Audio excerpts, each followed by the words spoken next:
सहस्रशीर्षा पुरुषः सहस्राक्षः सहस्रपात् स भूमिम् विश्वतो वृत्वा अस्य तिष्ठद्दशाङ्गुलम्।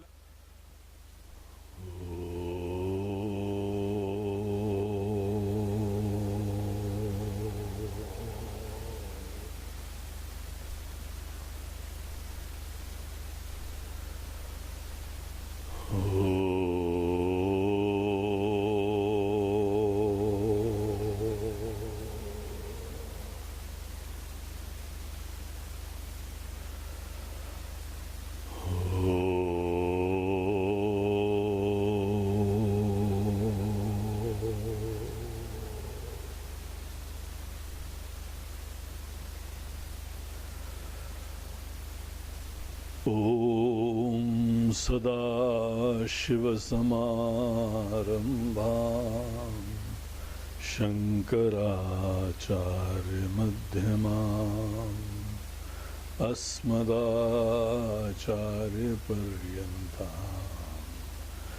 वन्दे गुरुपरम्पराम्। गुरुर्ब्रह्मा गुरुर्विष्णुः गुरुर्देवो महेश्वरः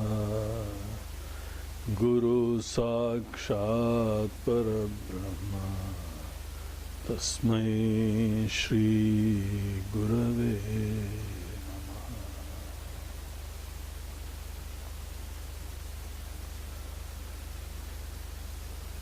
साधना पंचकम का पहला श्लोक चैंट करते हैं। वेदो नित्यमधीयतां तदुदितं कर्म स्वनुष्ठीयतां तेनेशस्य विधीयतामुपचितिः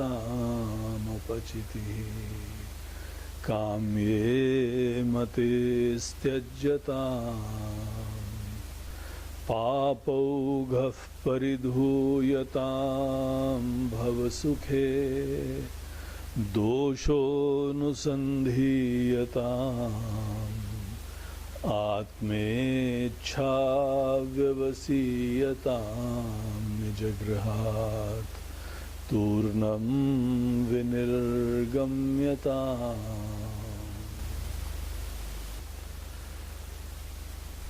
पिछले सप्ताह हम लोगों ने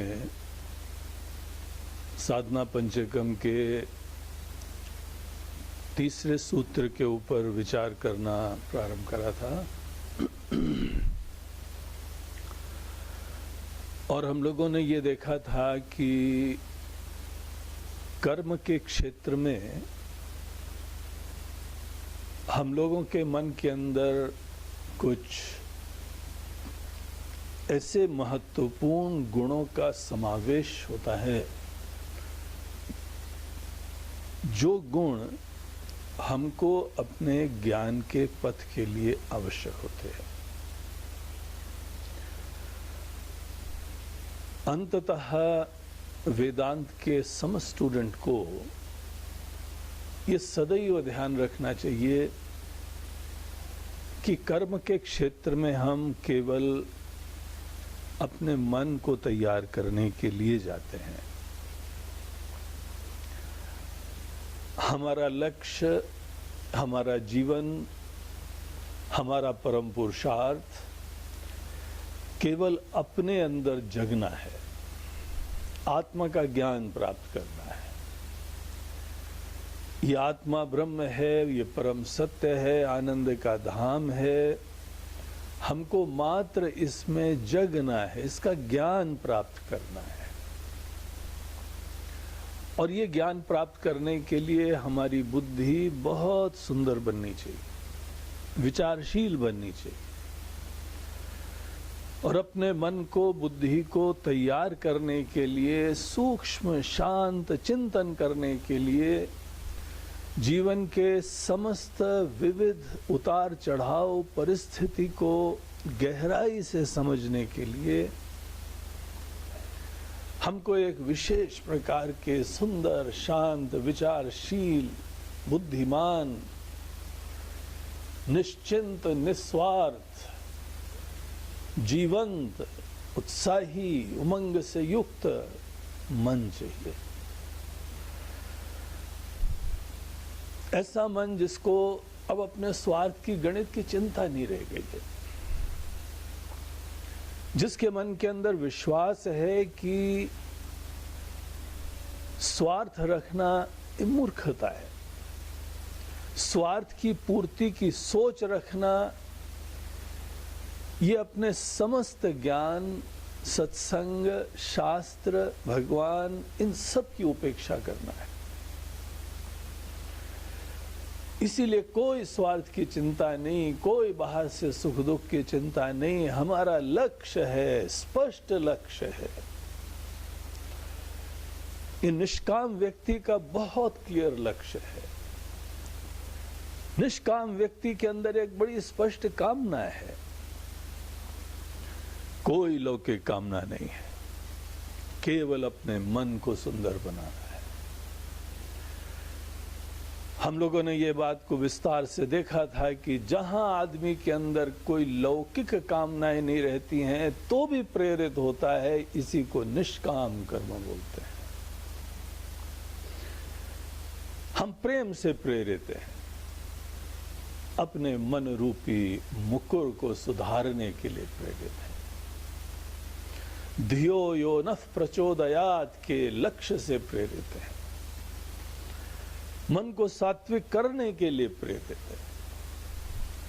और ये जो इच्छा गोल है, इसके सामने दुनिया का कोई गोल नहीं है। इसीलिए बहुत क्लियर गोल है, बड़ा इंस्पायरिंग गोल है, बड़ा महत्वपूर्ण गोल है। इस गोल के सामने बाहर के सुख दुख, नाम, अपमान, संपत्ति, धन, दौलत, शोहरत, ये सोचना तक अपने समस्त ज्ञान को किनारे कर देना होता है। तो ये हमारे लक्ष्य हैं, ये हमारी प्रेरणा है, ये हमारा दिल है। और ऐसे लक्ष्य से प्रेरित होते हुए हम अपने मन को सतत सुंदर बना रहे हैं। एक बड़ी प्रसिद्ध उक्ति है कि मन न रहे 10-20। उधो का प्रसंग आता है। गोपियां उधो जी को बताती हैं कि उधो, हमारा मन तो हमारे भगवान ले गए हैं, सतत उसमें रमा करता है, अब हम कहाँ मन को लगाएं।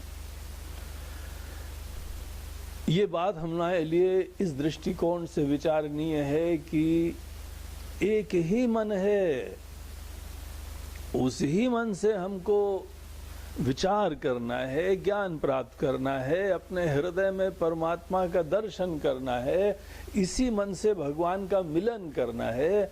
और लकीली उसी मन से हमको व्यवहार करना है। क्योंकि उसी मन से व्यवहार करना होता है, इसलिए अब हमारे कर्म का एक ऑब्जेक्टिव अलग हो गया है। दिल में तो ज्ञान की प्रेरणा है, तत्व के ज्ञान का सपना है, लेकिन सतत हम अपने इस मन को सुंदर बनाने के लिए कर्म के क्षेत्र में जा रहे हैं। मन हमारा चाकू की तरीके से है, जिसको हम दुनिया रूपी पत्थर के माध्यम से और पैना करते हैं। जब जब आप दुनिया से संपर्क करें, कोई संबंध रखें, कोई व्यवहार रखें, कोई व्यापार करें, कुछ भी इंटरैक्शन आपका बाहर से हो, समस्त इंटरैक्शन में आपका मन का एक कोना सतत ध्यान रखे कि हमारे मन की स्थिति क्या है। अगर सफलता बहुत बड़ी मिली और आपका मन विक्षिप्त हो गया, अभिमानी हो गया, हर्षित हो गया, तो आप उसको लाभ मत समझिएगा, उसको हानि समझिएगा। और अगर बाहर से बहुत बड़ी हानि हो गई है, अपमान भी हुआ है, मुसीबत हो गई, पराजय हो गई है, मुसीबत आ गई है, परिस्थितियां टूट रही हैं आपके ऊपर, लेकिन अगर आपका मन शांत और सुंदर बना हुआ है तो आपकी पराजय नहीं, आपकी विजय हुई है। इसीलिए हमारी प्राथमिकताएं देखनी चाहिए। एक अध्यात्म के पथ के ऊपर चलता हुआ व्यक्ति अगर बाहर की अनुकूलता प्रतिकूलता से क्षुब्ध होता है तो वो मुमुक्षु नहीं है, वो जिज्ञासु नहीं है, वो संसारी है, अहम की संतुष्टि के लिए जी रहा है, बहिर्मुख है,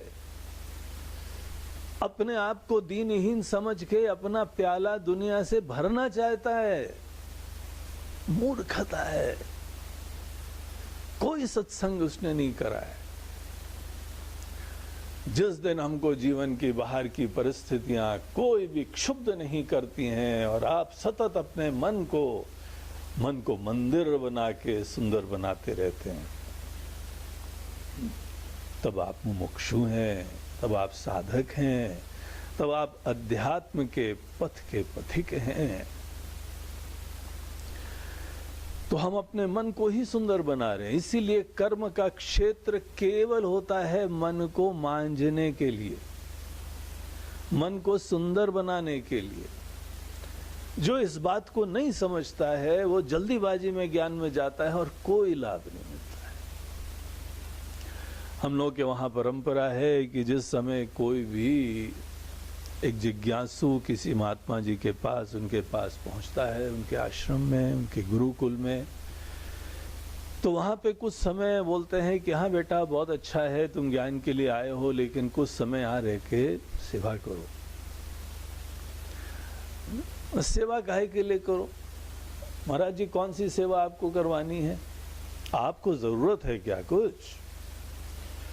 बोलते नहीं, सेवा का मतलब होता है कि कर्म के क्षेत्र में हम तुम्हारे मन को देखना चाहते हैं। यहाँ मुसीबतें आएंगी, यहाँ जिम्मेदारियां आएंगी, यहाँ कष्ट आएंगे, यहाँ तपस्या होगी। क्या इन समस्त चीजों के उतार चढ़ाव के बावजूद तुम्हारा मन क्या जीवंत रहता है, जागृत रहता है, विचारशील रहता है, निश्चिंत रहता है, निस्वार्थ रहता है? हम ये देखना चाहते। जिस समय आदमी अपने मन को सतत उतार चढ़ाव के बावजूद सुंदर बनाए रखता है, केवल तभी विचार के लिए उसको अधिकारी समझा जाता है। इसीलिए जिस समय आपके जीवन में कोई कष्ट आ रहे हैं, कोई बहुत मुसीबतें आ रही हैं, या दूसरे लोग अपनी मुसीबत लेके आपके पास आ रहे हैं, तो उसमें आप क्षुब्ध मत होइए। ये भगवान आपको चुनौतियां दे रहे हैं, परिस्थितियां दे रहे हैं, जिसके द्वारा मन को जगा के, शांत करके, गहराई से चिंतन करने का मात्र सामर्थ्य जगाइए। यही हमारा लक्ष्य होना चाहिए। तो ऐसे लक्ष्यों से प्रेरित होते हुए हमको यहाँ पे शंकराचार्य जी तीसरे कदम में बताते हैं कि आप बहुत अच्छी तरीके से कर्म करने के लिए प्रवृत्त होते हैं। ऐसा व्यक्तित्व तो बन गया है कि हमको भरोसा है कि आपको कोई काम दे देंगे तो बहुत अच्छा होगा। दिलो जान से ये काम करता है, पूजा अच्छा करता है, जप अच्छा करता है, सेवा अच्छी करता है, बाग बगीचा हो जाए, व्यवहार हो जाए, बड़े बुजुर्गों की सेवा हो जाए, अड़ोसी पड़ोसी की सेवा हो जाए, बच्चों की देखभाल हो जाए, व्यापार हो जाए, सर्विस हो जाए, जो कोई भी काम हो जाए वो बहुत अच्छा होगा। ऐसे व्यक्तित्व के आप धनी हो गए हैं। लेकिन उसके अलावा भगवान बोलते हैं, आचार्य बोलते हैं कि एक तीसरी चीज और है, और वो ये है कि ये जिस समय आप कर्म अच्छा करते हैं, दिल से करते हैं, उसके उपरांत क्या हमारे अंदर कर्म का कुछ एक विशिष्टता की बुद्धि होती है क्या? अच्छा कर्म करने के उपरांत एक गुरूर होता है, सूक्ष्म सा, हमने कितना अच्छा करा है, हमारे जैसा कौन है?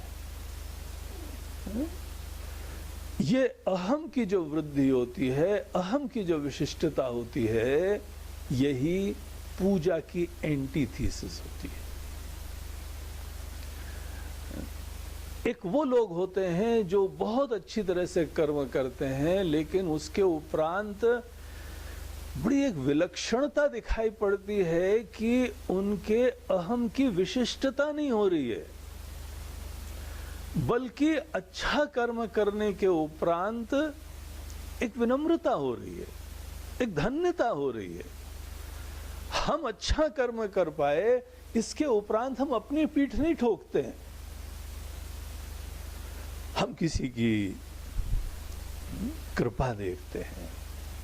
जितना अच्छा काम करो, जितनी ऊंची सफलता प्राप्त करो, जितनी सफलताएं यहां तुमको मिलती जाएं, समस्त सफलताओं के पीछे कृपा देखी जाती है। बहुत प्रेम से किसी के चरणों में ये सब अर्पित करके खाली हो जाया जाता है। ये बहुत महत्वपूर्ण है, इस चीज को देखिए, इस बात को समझो बहुत अच्छी तरीके से। एक वो व्यक्ति है जो कर्म करने के उपरांत अपने मन में सेल्फ कॉन्शियस है, हमने अच्छा कर दिया।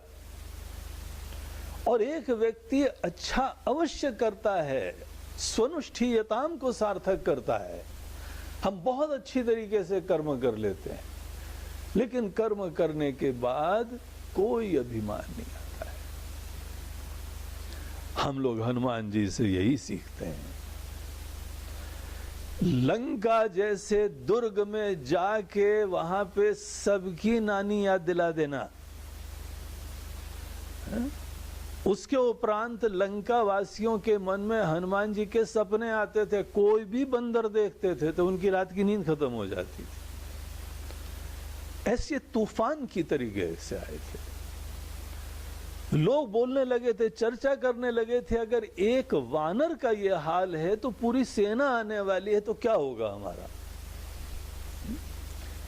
अकेले हनुमान जी ने जला दी लंका, उनके पूरे बच्चों को, बड़े बड़े योद्धा लोगों को, रावण के लड़कों को, सबको खत्म कर दिया। अनेकों राक्षसों को वहां पे समाप्त कर दिया। घुस गए वहां पे लंका में जाके, अकल्पनीय कार्य हो गया। अशोक वाटिका में कोई जा नहीं सकता था, वहां पहुंच गए। सब यहां पे कार्य हो गया। लेकिन भगवान ने जिस समय तारीफ करी तो भगवान के चरणों में गिर गए, भगवान हमारी रक्षा करिए। ये बहुत महत्वपूर्ण है, ये मन का गुण, ये मन की विशिष्टता। हम तो थोड़ी बहुत उपलब्धि करते हैं, हमारे पैर जमीन पे नहीं पड़ते हैं। उसके बाद उम्मीद करते हैं कि सब हमारी इज्जत करें, सब हमको महत्व दें, सब हमको ऐसा करें। हम आए हैं, हमने ये काम कर दिया है। ये तीसरे सूत्र के माध्यम से आचार्य बोलते हैं, कर्म अच्छी तरह जरूर करो, लेकिन तेने शस्य विधीयताम अपचिति, अपने कर्म के द्वारा भगवान की पूजा करो। हर कर्म के द्वारा, प्रत्येक कर्म के द्वारा हमारा गोल जो है अपने समस्त कर्मों को पूजा बनाना होता है। कोई गिने चुने कर्म जब आदमी के पूजा होते हैं तो वो विनाशकारी होता है। जो आदमी सवेरे शाम पूजा कर लेता है, उसके उपरांत इसका आशय यह है कि अब निस्वार्थ, निश्चिंत, निष्काम कर्म खत्म हो गया। अब दिन भर जो है अध्याय चालू हो गया पुनः दोबारा स्वार्थ का, कामना का, वासनाओं का, अहम की संतुष्टि का। इसीलिए साधक के लिए समस्त कर्म जो है पूजा बनाना ही गोल होना चाहिए। ऐसे पुजारी बनो कि सतत अपने भगवान की आराध्य की पूजा कर रहे हैं। हाँ, हमको पूजा क्या है ये समझना हो तो एक कर्म को लेके पूजा क्या है उसको डिस्कवर कर लो।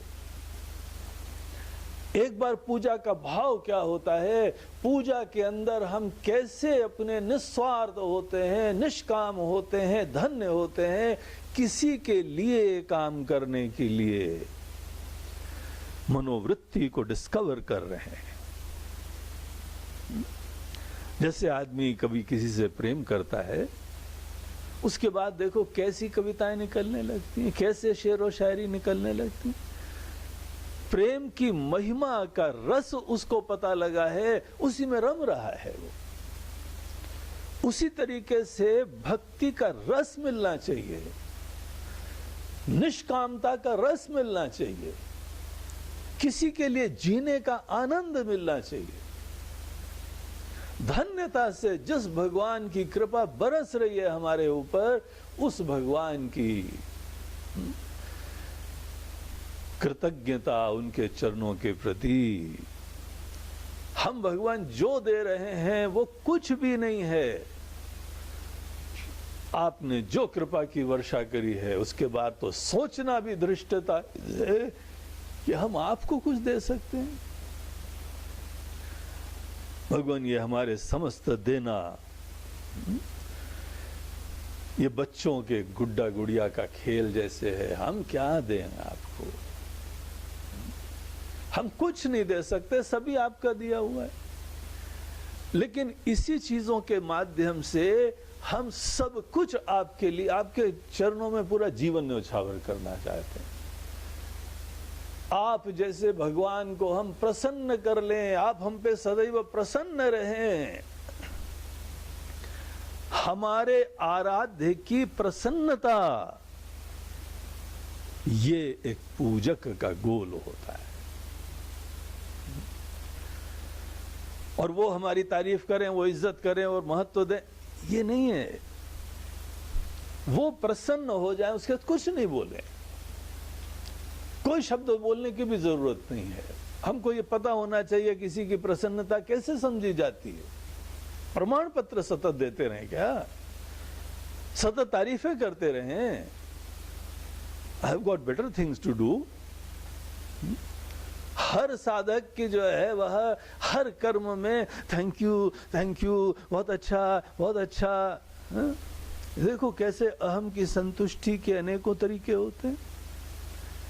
अहम कैसे अनेकों अंदाज में अपनी संतुष्टि, अपनी पूर्णता, अपना महत्व कैसे चाहता रहता है। इस प्रकार की मनोवृत्ति से मुक्त होना चाहिए। एक ऐसा कर्म हो रहा है जहां पे अपना कोई स्वार्थ नहीं है, धन्यता है। जितना आप धन्यता रखते हैं, उतना अपने आप को पूर्ण घोषित करते हैं। उतना आदमी अपने मन को सात्विक करता है। तो सतत समस्त कर्म के द्वारा जब आदमी पूजा इस दृष्टि से लेता है कि भगवान की जो है औपचारिकताएं पूरी कर ली, हम आज का प्रार्थना कर ली, वो दरअसल आदमी अभी संसारी होते हैं, भोगी होते हैं, डरे हुए होते हैं, असुरक्षित होते हैं। उनके लिए भगवान कोई आनंद के धाम नहीं है। God is really like a God father for them, जिनसे डरना आवश्यक होता है। देखिए कैसी रीति चलती है कि हम भगवान से डरते हैं। I am a god fearing man, धर्म भीरू। जो भी आदमी धर्म भीरू शब्द का प्रयोग करता है, गॉड फियरिंग शब्द का प्रयोग करता है, वो अभी भी भोगी है, स्वार्थी है, अभी अहम की संतुष्टि चाहता है, अभी उसके मन में सपने हैं, कुछ वासनाएं हैं। अपने सपने, अपनी वासनाओं की पूर्ति के लिए भगवान की गुड बुक्स में रहना चाहता है। अनेकों यहाँ पे जो है वो गॉड फादर टाइप के डॉन्स होते हैं। तो यहाँ पे लोग बोलते हैं भैया इनके गुड बुक्स में रहो। कोई स्मगलर्स रहते हैं, कोई नेता लोग रहते हैं, कोई लोकल डॉन्स होते हैं, कोई भी होते हैं। भैया वो तुम लोग विचार हमको उनका मान्य है नहीं है वो तो अलग बात है, लेकिन ये व्यवहारिक सत्य है कि यहाँ पे हैं, और बस उनकी बात को मानते हुए चलो। अब यहाँ पे वो आदमी किसी की इज्जत कर रहा है, महत्व दे रहा है, इसलिए नहीं क्योंकि उसके विचार की साम्यता है, लेकिन हमको डर के जीना है। अगर इनके हम पंगे लेते हैं तो यहाँ अनेकों प्रकार की समस्याएं होंगी, अनेकों प्रकार के विघ्न होंगे, दैवी विघ्न होंगे, आदि भौतिक विघ्न होंगे, आध्यात्मिक विघ्न होंगे, और हमको अनेकों प्रकार की वासनाओं की पूर्ति करनी है, भोगों की प्राप्ति करनी है, अपने सपने की पूर्ति करनी है। बचपन से ऐसा सपना है, इसीलिए मात्र हम किसी के गुड बुक्स में रहना चाहते हैं। अनेकों लोग ऐसे पूजा करते हैं, उसके बाद बोलते भी हैं, आपस में चर्चा भी करते हैं, अरे भैया भगवान की कृपा ऐसे मिली हमको और ऐसे काम बन गया। अरे काम बनना, ये मनोकामना पूर्ण करना, वासना की सिद्धि करना, ये गोल है उनका, ये प्राथमिकताएं हैं। ऐसे लोग अभी पूजा नहीं जानते हैं। पूजा में भगवान मीन्स नहीं है, एंड है। भगवान की ही प्राप्ति करनी है, भगवान का ही ज्ञान प्राप्त करना है।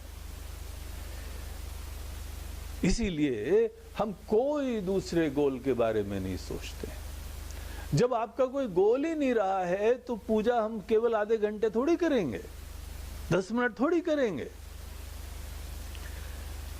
अगर आदमी अध्यात्म के पथ पे चल रहा है तो सतत पूजा करो।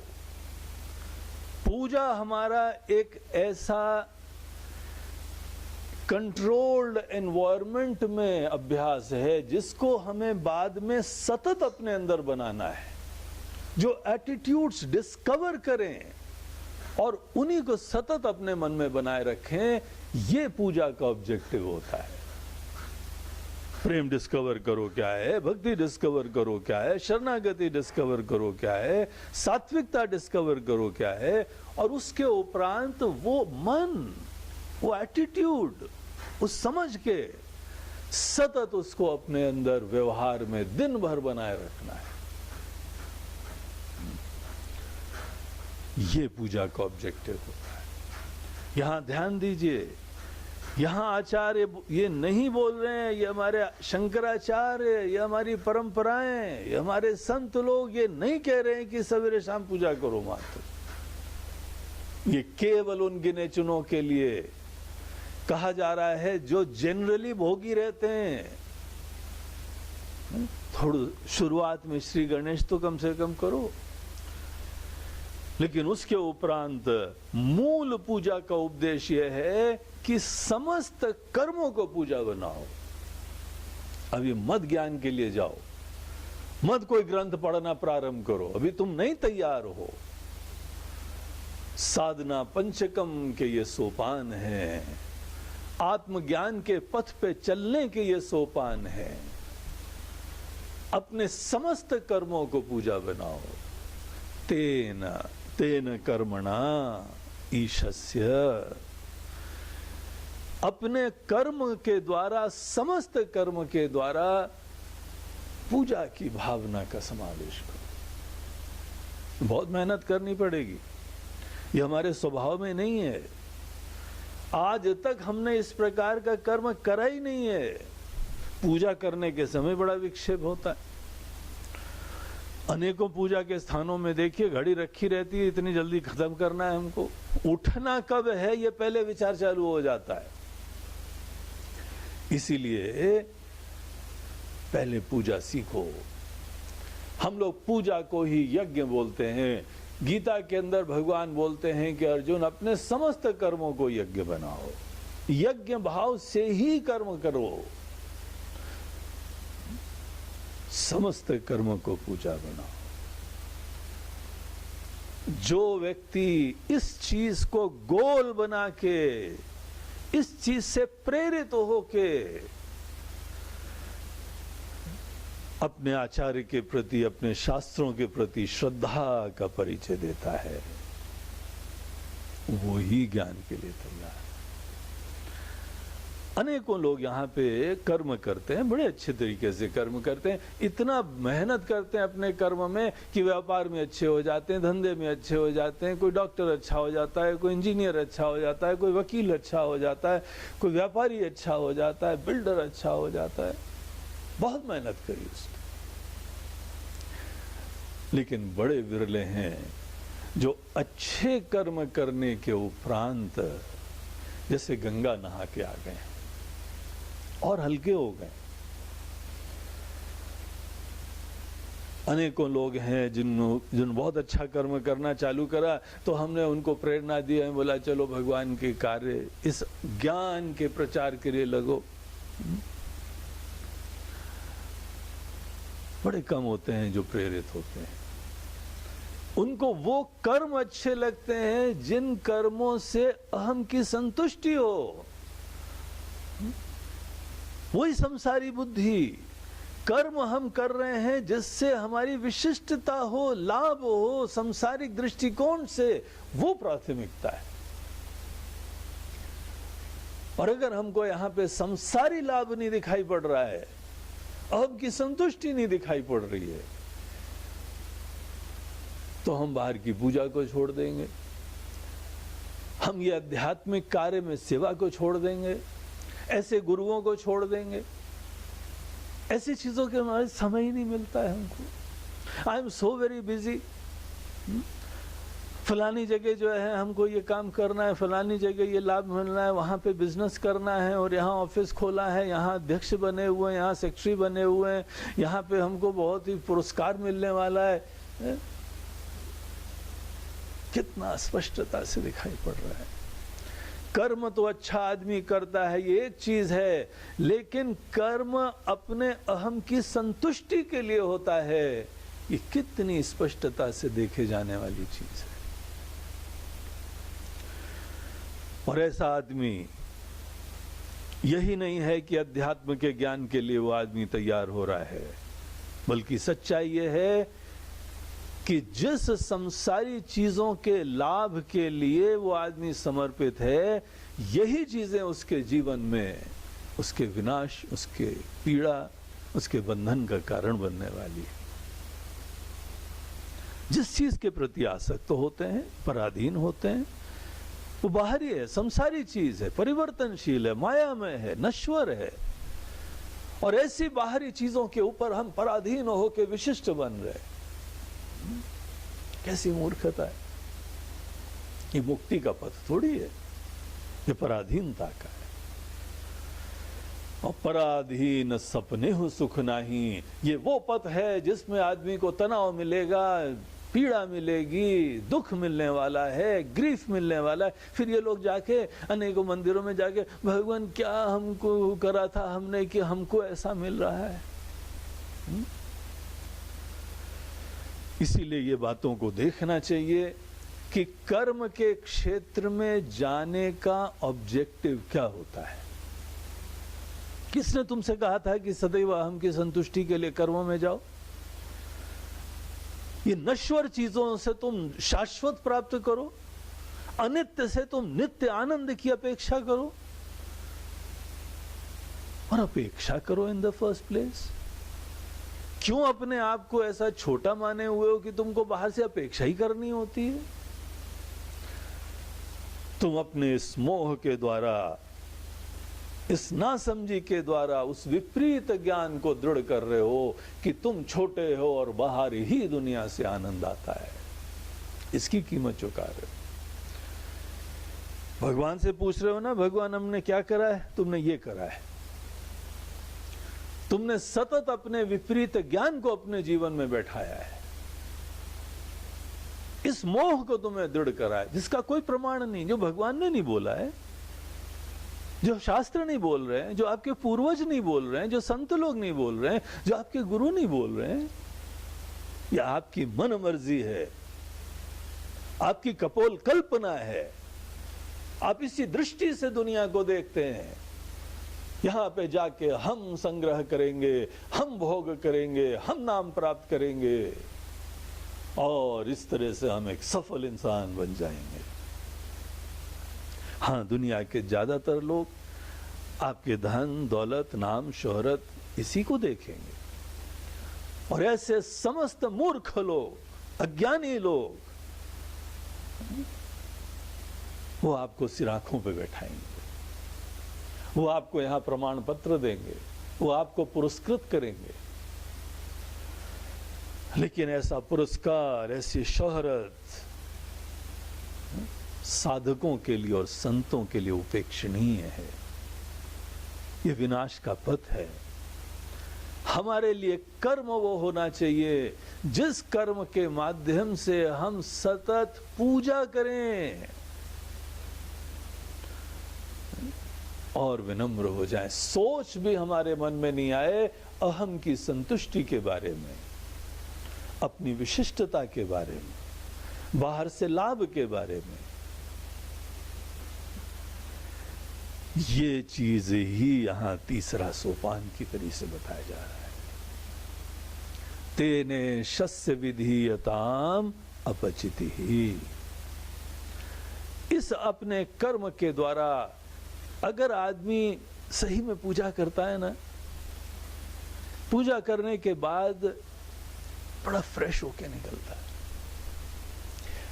ऐसा लगता है कि जैसे अपने किसी प्रियतम के साथ उसको मौका मिला रहने का, थोड़ी देर बैठने का। जो बहुत प्रेम करते हैं, जो बहुत करुणा करते हैं, जो बहुत ज्ञानवान है, ऐसे की सन्निधि में बैठने का सौभाग्य मिला। समय रुक जाता है, सब चिंताएं खत्म हो जाती हैं। यही तो आप प्रेमी लोगों के साथ, अपने प्रियतम के साथ थोड़ी देर के लिए बैठ जाएं, कैसे दिन भर की चिंता खत्म हो जाती है, सब विश्राम को प्राप्त हो जाते हैं। आप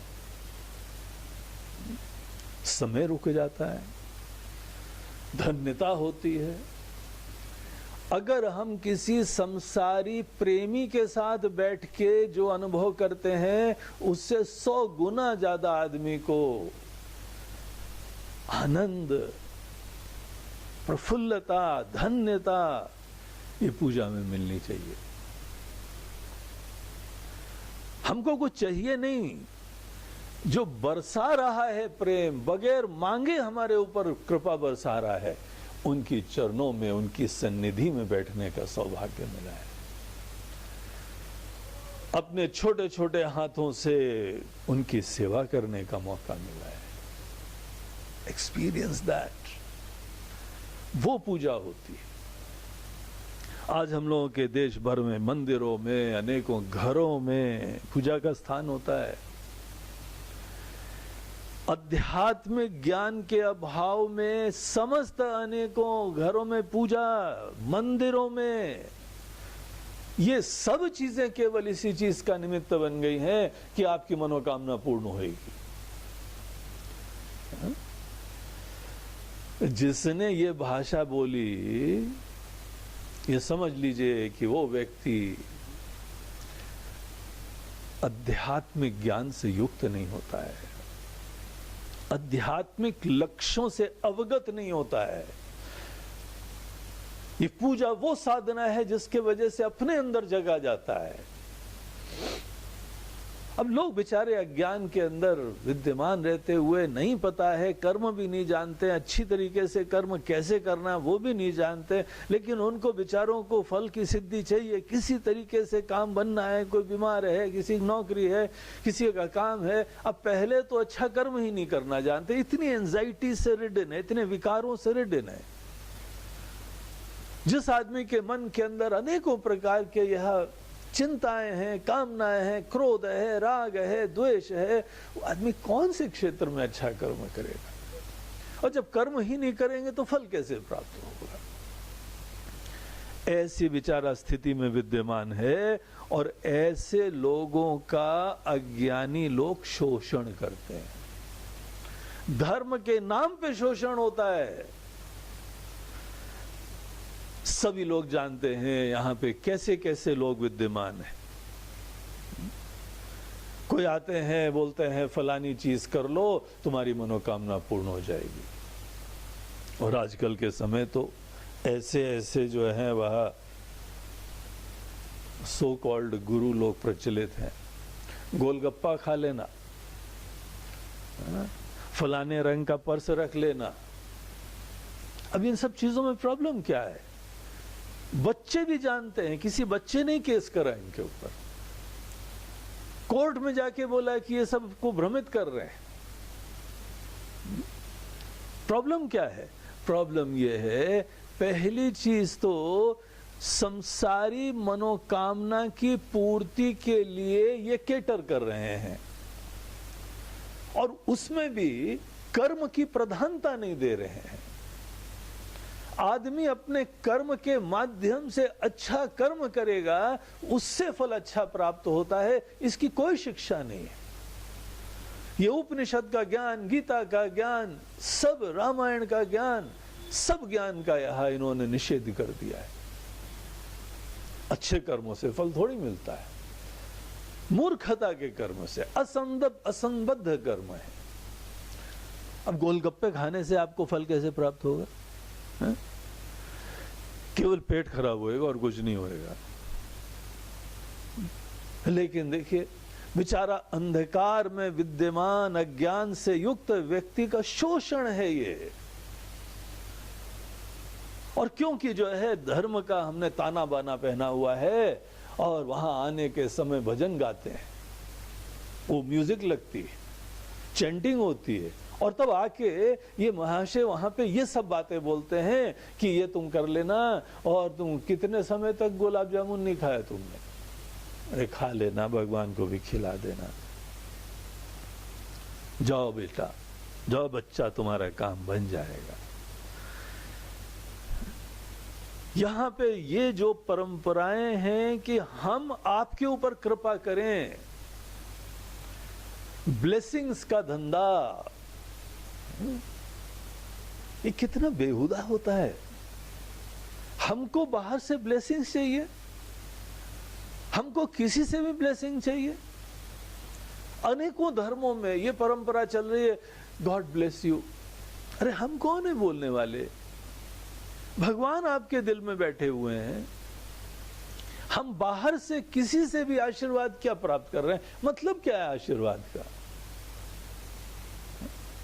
सोचिए, ये गलत परंपराएं हैं। अनेकों संत लोग भी मात्र हाथ उठा के जो है दूसरे को आशीर्वाद दे रहे हैं। क्या करना चाहते हैं आप? किसी की संसारी मनोकामना पूर्ण करना चाहते हैं? ये आपको ज्ञान देना है? अरे ये ज्ञान दो, शंकराचार्य के पथ के ऊपर उस परंपरा पे चलते हुए ये ज्ञान दो कि मन मुकुर सुधारी। अरे बाहर की सिद्धि हुई नहीं हुई उसके बारे में निश्चिंत करो। ये मोह दुनिया के अंदर विद्यमान है, उसको दूर करो। कम से कम प्रेम से पूजा करने का तरीका भी बताओ। पूजा में हम किसी की खुशी के लिए जीते हैं, निस्वार्थ निष्काम होके जीते हैं। हनुमान जी की तरह सफलता के उपरांत निरभिमानी निश्चिंत रहते हैं, निरपेक्ष रहते हैं। निरपेक्षता की महिमा बताना ये सत्संग का प्रयोजन है। निष्कामता का, प्रेम से, भक्ति से कर्म करना ये प्रधान है। मनोकामना पूर्ण हो, गंदा लगता है, बेहुदा लगता है। जैसे हमको कोई संसार में निष्ठ कर रहा है, संसारी बना रहा है, अहम की संतुष्टि कर रहा है। हम तो नहीं जानते हैं, लेकिन ऐसे संत लोग जानते हैं क्या? भगवान तुम्हारे ऊपर कृपा करें। अरे भगवान की हम एजेंट बनना बंद करें और सीधे किसी को भगवान के साथ जोड़ें कि तुम भगवान के भक्त हो, साक्षात अंश हो परमात्मा का। सतत उस धन्यता से निष्काम होके, निरपेक्ष होके, निश्चिंत होके सब कर्मों को पूजा बनाओ। ये साधना है, ये सत्संग है। पहले आसक्ति रखते हैं, उसके बाद डरते हैं, उसके बाद मनोकामना की पूर्ति के लिए फियर्स, इनसिक्योरिटी रहती हैं, और उसके बाद भगवान के पास जाते हैं। महाराज जी, हमने हनुमान चालीसा इतनी बार पाठ कर ली है, हमने तो जो है जो 100 बार पाठ कर कोई छूट ही बंदी महा 100 बार पाठ कर लिया, 100 बार अनुष्ठान करा महाराज। बैठ के 8 घंटे लगे थे, सतत हमने हनुमान चालीसा का सतत पाठ कर लिया। अब तो हमारी सब मनोकामना पूर्ण हो जाएंगी, अब हमारी वासना की पूर्ति हो जाएगी। क्यों गंदा बनाते हो भैया इन चीजों को? कलुषित बुद्धि, विकृत बुद्धि, संसारी बुद्धि, मोहित बुद्धि, उसके इंटरप्रिटेशंस हैं यह साधनाओं के बारे में। गलत है, नासमझी है। शंकराचार्य जी बोलते हैं, मत जाओ अभी ज्ञान व्यान के लिए, तुम तैयार नहीं हो ऐसे गंदे मन से, कलुषित मन से। जो भी थोड़ी बहुत साधना करोगे, फल की इच्छा करोगे बस, और अगर थोड़ी बहुत सफलता मिल जाएगी, तुम्हारे अहम के अंदर गुरूर आता जाएगा। हम किसी से कम नहीं, हम भी बड़े विशिष्ट हैं। जिस व्यक्ति ने ये नहीं करा है, उसको सफलता मार देती है। थोड़ा बहुत उसको ज्ञान दे दो, उसको महत्व दे दो, उसके अहम की ध्वजा का आरोहण होने लगता है, ये विनाश का पथ हो जाता है। हम बाहर से इज्जत दें, किसी को महत्व दें, सफलताएं आए, ये हम नहीं रोक रहे हैं। हम तो सदैव सबको इज्जत देंगे, सबको प्रेम देंगे, हम बढ़िया से बढ़िया फल देंगे। हमारे पास आने के बाद हर मनोकामना पूर्ण होगी। भगवान हमारे भुक्ति मुक्ति प्रदाता है, जो जो हमारी कामनाएं हैं सब पूर्ण करते हैं। लेकिन इसका मतलब ये नहीं है कि बाहर के यहां अनेकों संसारी मनोकामना की पूर्ति हमारा गोल है या उनकी भी प्राथमिकता है। जहां आदमी के मन के अंदर संसारी लक्ष्य पूर्ण रूप से समाप्त हो गए, दिल से हट गए, वो व्यक्ति ही मात्र साधक होता है। उसको आगे ज्ञान देने का मतलब होता है, वही हमारे लिए प्रिय होता है, इष्ट होता है। जैसे उसने अपने पात्रता को सिद्ध कर दिया है। कर्म अच्छी तरह करना है। तुम्हारे पास कोई कर्म आ जाए, यज्ञ की तरह होना है, पूजा की तरह होना है, दिलो जान से होना है। तुमको भजन गाने को बोले, तुमको भोजन बनाने के लिए बोले, तुमको साफ सफाई के लिए बोले, तुमको नाचने के लिए बोले, जो काम तुम करते हो खूब अच्छी तरीके से करते हो, लेकिन ये भी निष्कामता से, निस्वार्थता से, प्रेम से। लेकिन निस्वार्थता का दूसरा, निष्कामता का दूसरा शब्द होता है प्रेम से। प्रेम से करो। प्रेम की अभिव्यक्ति की प्रधानता है, फल की नहीं प्रधानता है। बाहर कामनाओं की पूर्ति की प्रधानता नहीं है। खत्म करो ये मोह। भगवान को संसारी लक्ष्यों से, भोगों से नीचा मत बैठाओ। जिस समय आदमी संसार की कामनाएं करता है, भगवान के पास जाके करता है। दूसरे शब्दों में आपको पता है आप क्या कर रहे हैं? भगवान का डिमोशन कर रहे हैं, डिवैल्यूएशन कर रहे हैं। भगवान को ये संसारी भोग विलास से भी आपने लाइन में नीचे बैठा रखा है। भगवान आपके पास जाते हैं, वो संसार की कामना करते हैं। आप तो बहुत छोटे हैं, आप तो इन सब चीजों के बारे में बड़े प्राथमिकता में नीचे आते हैं। आप तब तक आदमी तैयार नहीं है। तब तक आदमी को कर्म के क्षेत्र में बहुत कुछ सीखना है। अगर हमारे अंदर ऐसा विवेक हो गया है, प्राथमिकता हो गई है, तो जो भी कर्म करो पूजा के भाव से करो, धन्यता से करो, आपका मन है। इसीलिए यहां पे तो ऐसी ही सुगंध आनी है। तो कोई एंजाइटीज नहीं, चुनौतियां आती हैं तो कोई चिंता नहीं होनी चाहिए। ऐसा नहीं है कि हमारे पास ज्यादा चुनौती आती है, महाराज जी हम तो यहां से जा ही रहे हैं, इन लोगों से रिश्ते ही तोड़ देंगे, इन लोगों की उपेक्षा करेंगे। ऐसा मत करना। आपके पास स्वेच्छा से, भगवत इच्छा से जो समस्याएं आती हैं, सबसे पहले निश्चिंत रहो, कोई घबराहट नहीं हो, कोई डर नहीं हो, कोई विक्षेप नहीं हो, कोई अशांति नहीं हो। विचार करके देखिए, अगर आपके पास कोई समस्या ले आया तो आप चिंतित क्यों होते हैं? इनफैक्ट आपके अंदर डर है कि आपकी बात मानेंगे नहीं। अरे आपकी बात मनवाना तुम्हारा लक्ष्य है क्या?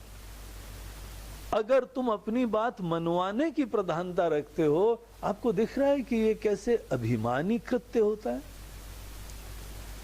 आपका महत्व होता है।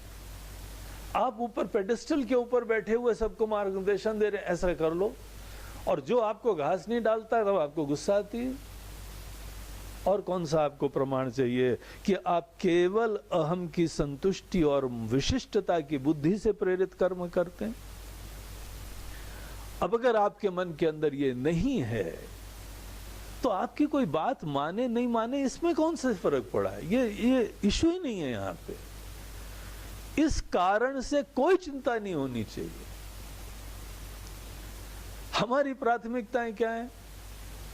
इस व्यक्ति को समझाने की कोशिश करना, जो उचित है उचित को बताने की चुनौती लेना। ऐसे मन में भी हम कुछ ज्ञान दे पाए, ये चुनौती है, चैलेंज है, जैसे शिक्षकों की चुनौती होती है।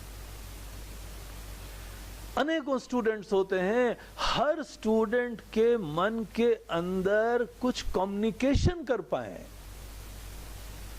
कम्युनिकेशन की हमारी चुनौती है, न कि हमारी बात मान ली नहीं मान ली। इसीलिए जब हम कम्युनिकेशन की चुनौती, शिक्षण की चुनौती, धर्म के ज्ञान को, अच्छी बातों को किसी तरह उसके मन के अंदर हम बैठा दें, जब ये प्रधान है आपके लिए, हमारे लिए हर चुनौती आशीर्वाद है। अब हम चुनौतियों में चिंतित नहीं होते हैं।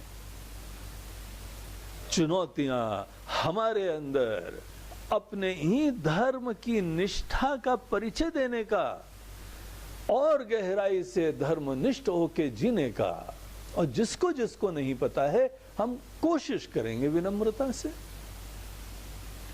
एक बार कोशिश पूरी नहीं होगी, हम ये समझेंगे हमारी कोशिशों में कोई कमी रही है, और दोबारा करेंगे कोशिश।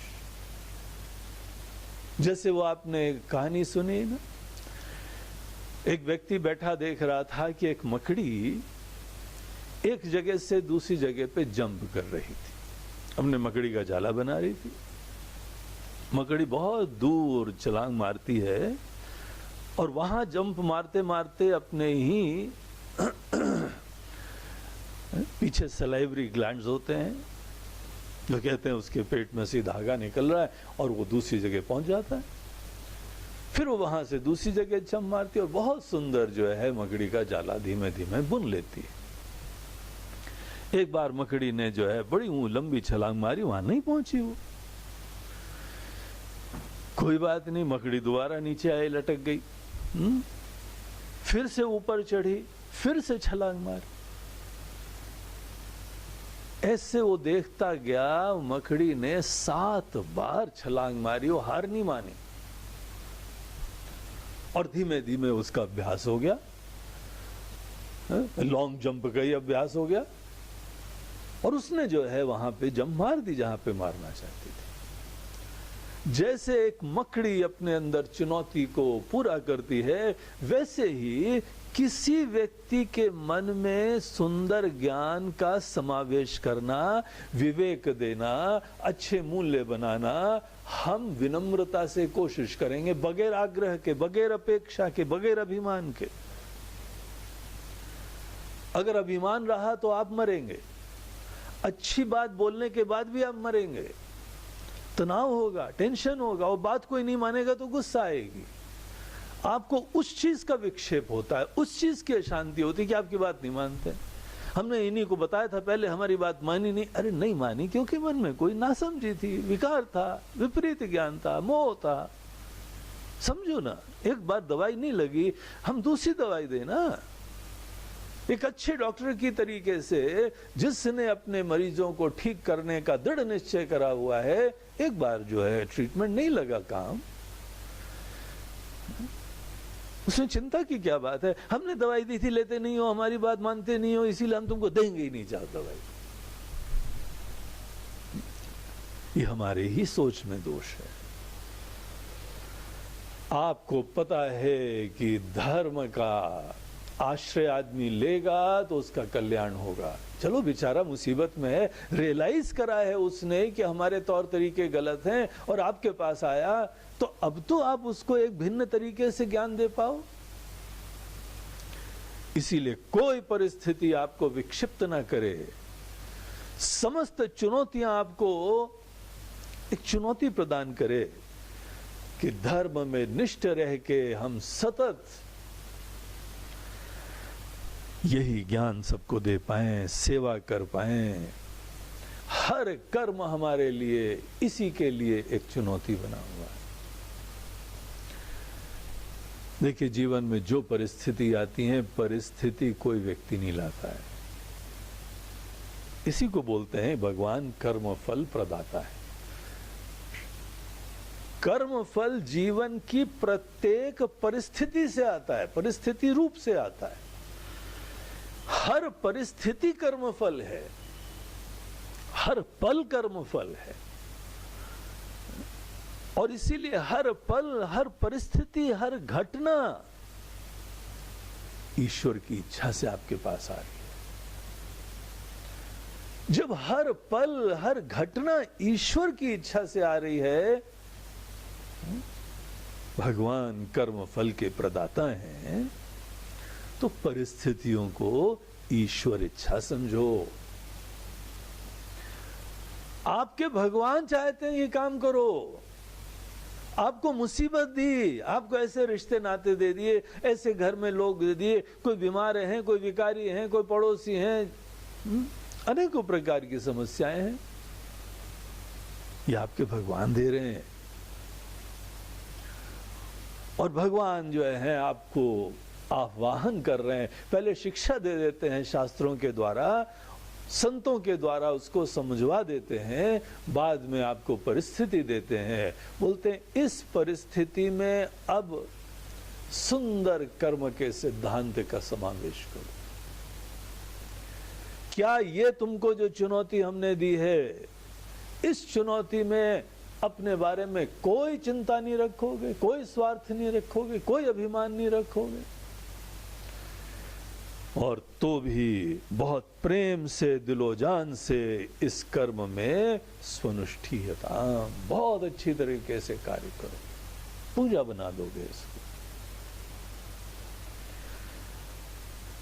देखिए, आप जिद्दी हैं सो एक बात है, सुधरते नहीं हो जल्दी, लेकिन आपको पता है भगवान अपने सिद्धांतों में कहीं ज्यादा दृढ़ निष्ठ होते हैं, इसलिए जल्दी सीख जाओ, नहीं तो भगवान मुसीबतें देते हैं, छोड़ेंगे नहीं। सतत आपको जीवन में मुसीबत मिलती रहेगी, बढ़ती जाएगी मुसीबत। और ये मुसीबत क्यों बढ़ रही है? ये नहीं है कि कोई शनि देवता, राहु देवता आपसे गुस्सा हैं और ये अंगूठी भी पहन ली, वो गले भी लटका लिया, ये मंत्र भी कर लिया, वहां जाके तेल चढ़ाया, ये दूसरी नासमझी चल रही है। देवताओं को हम किसी तरीके से इन्फ्लुएंस करना चाहते हैं अपनी मनोकामना की पूर्ति के लिए, ये धर्म है क्या? टीवी में धर्म के प्रोग्राम के नाम पे आजकल ये चलता है सर। अनेकों चैनल्स धर्म के प्रोग्राम लाते हैं और समस्त चैनल्स में कोई ना कोई ज्योतिषी होते हैं, कोई तांत्रिक होते हैं, कोई दुनिया भर के माला शाला लटका के और ये जंतर मंत्र देते हैं। मनोकामना की पूर्ति कर। अंधेर नगरी ये नासमझी चल रही है।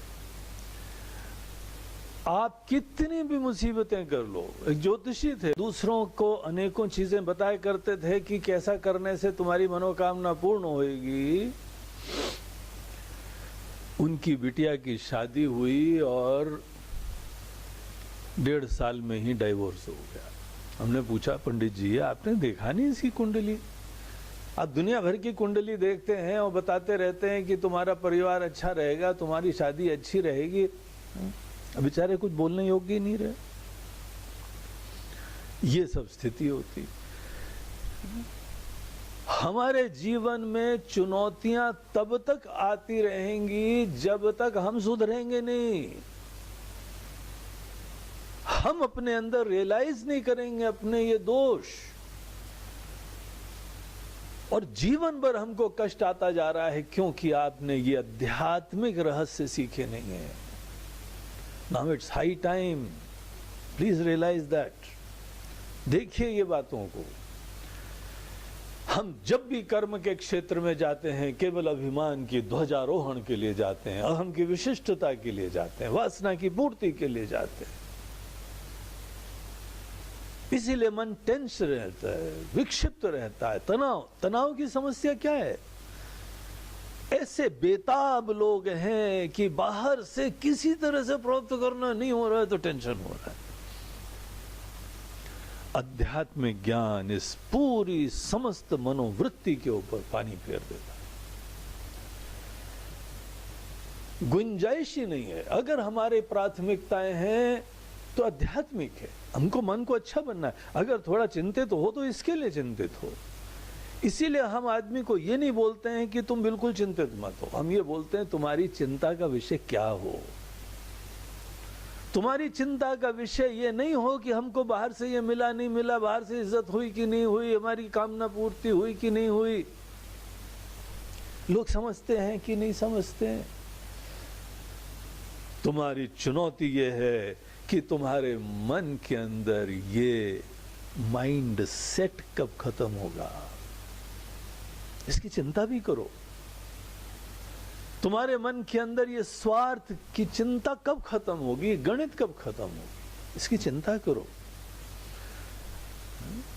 ये नहीं खत्म हो रहा है, इसकी गहराई में जाने की कोशिश करो, पढ़ाई करो, संतों के पास जाओ, प्रश्न पूछो, प्रेरित हो।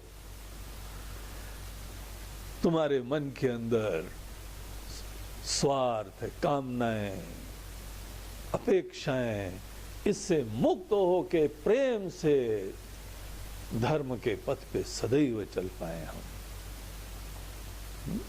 ये हमारे आदर्श हो।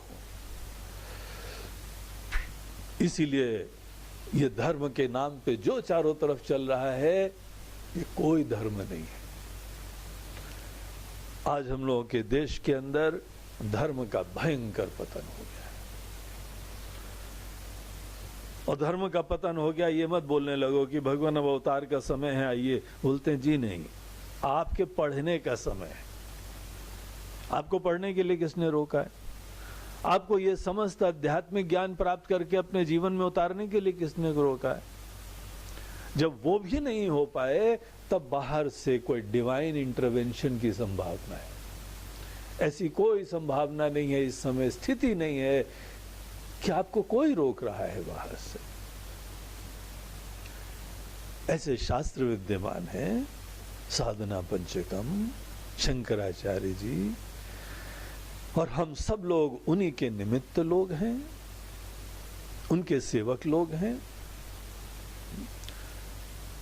उनके ही चरण कमल में भंवरे की तरह मंडरा रहे हैं।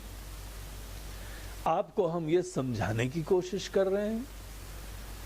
आप इस चीज को समझ के निश्चय करो कि यही हमको अपना कर्म के अंतर्गत चुनौती लेनी है। Start a new chapter in life. जहां पे जो परिस्थिति भगवान देते हैं, पहली चीज तो ये समझो, जो भी आता है भगवान देते हैं।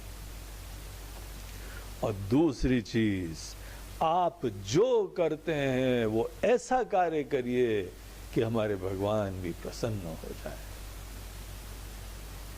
वही पूजा है। हम लोगों को कर्म योग के सिद्धांतों में ये बताते हैं